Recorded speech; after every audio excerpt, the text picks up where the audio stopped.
We used to sharpen each other like iron sharpens iron. Now we ghost each other over a difference of opinion. This is Reflections with Swank.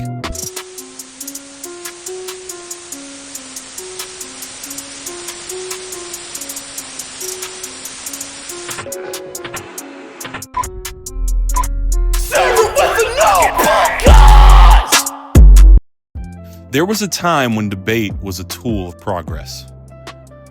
People gathered to wrestle with ideas, not to win, but to grow, to push boundaries, to challenge each other, and to advance humanity. But now, everything that smells like disagreement is dismissed as drama. We confuse debate with disrespect. We mistake correction for control. We treat discomfort like it's trauma. But growth doesn't come without discomfort. When people stop debating, ideas die.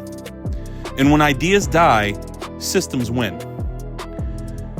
And the most of the systems we're living under today, they're broken, outdated, designed to benefit the few and pacify the many.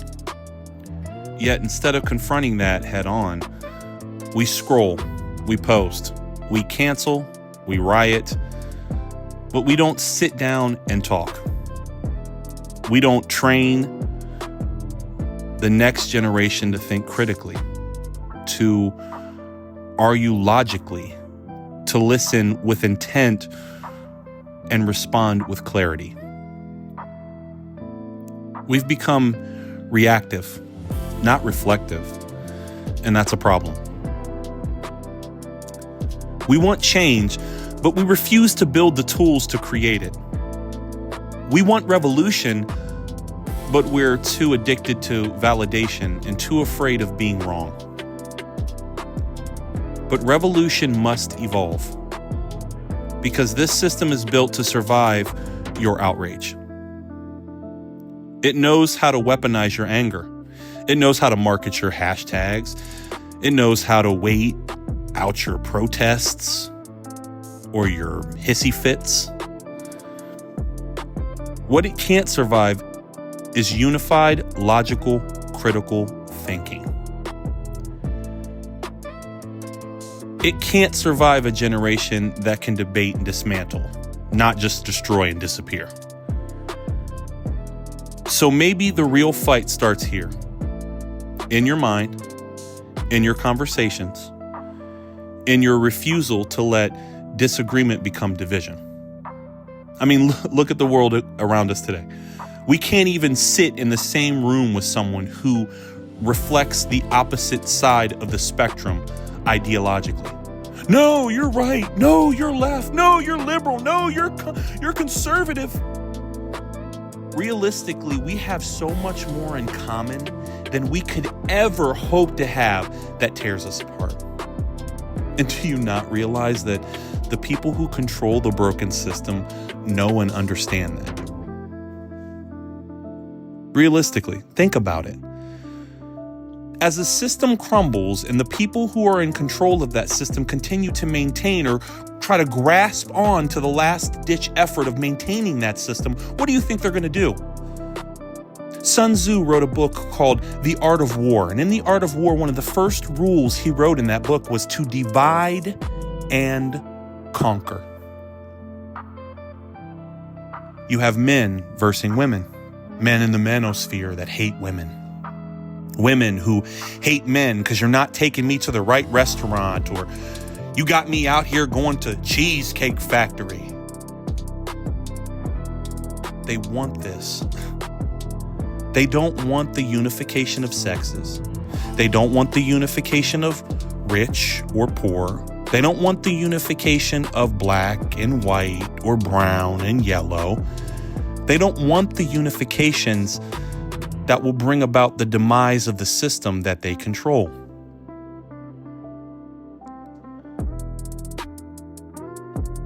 We have to understand that to make it any further in what we hope to make in terms of change, it's going to come at the expense of some form of confrontation. But confrontation isn't hate. It's a sign of life. It's how we grow. And without it, we stay stuck. We stay stagnant. We stay under the thumb of whomever decides to control that mechanism. Because the human nature is to confront confrontation with confrontation. But our confrontation can be civilized. We can sit at tables with each other. We can debate what facets of our belief systems that we care about the most. We can choose what things matter to us and what things don't. But the most important thing is going to come down to what matters the most. Does your freedom and your happiness matter more than your comfortability and protection or security and safety? You have to come to terms with what is most important. And the problem that we are experiencing now is the fact that people cannot come to terms with what is most important. Everyone wants everything because the system has created it to be that way. I want this now. I order it on Amazon. I get it now. I want this when I want it. I want exactly what I want. I want it to be this color. I want it to be this shape with AI. I want it to create it. I want it to program it. I want it to do it.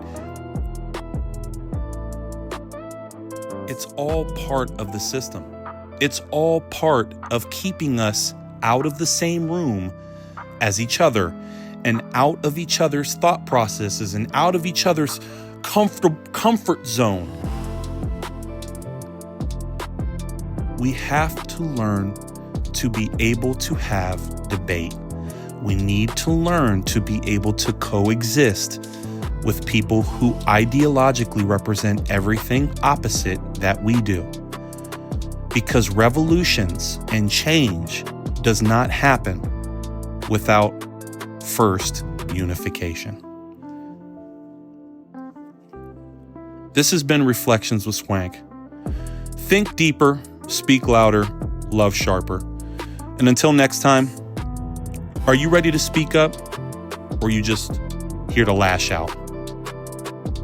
I look forward to talking to you in the comments. God bless.